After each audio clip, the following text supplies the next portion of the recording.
Hi, I'm Tax CPA Jim Trippon with some words of education on IRS bank levies.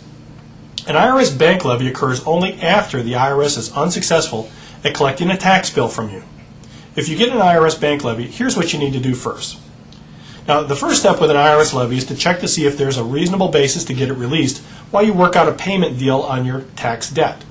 Otherwise, your problems will only increase because you're going to begin to bounce checks on funds that you thought were available at your bank but have been seized by Uncle Sam.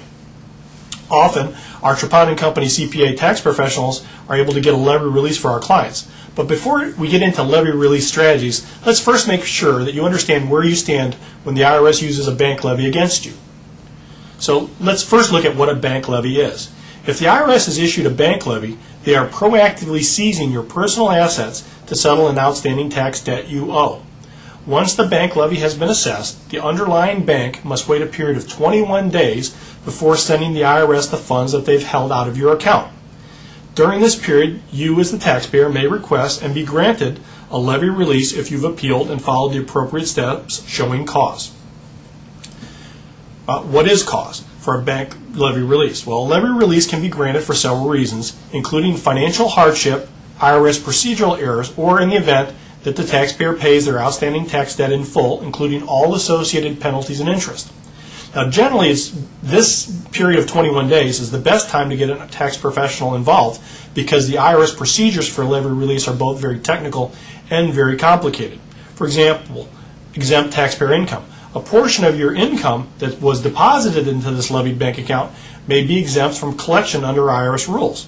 How much would be exempt? Well, that depends on your geographic location and your family situation.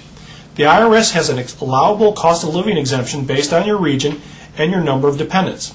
It's also important to know that unlike a wage levy, bank levies are not continuous.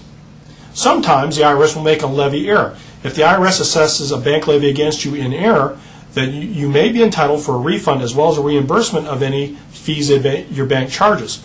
Determination appeal must be filed within 30 days of the tax levy using the appropriate IRS forms.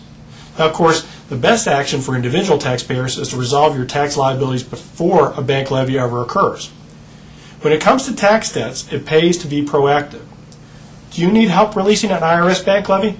Call us at Trippon Company CPAs at 713-661-1040.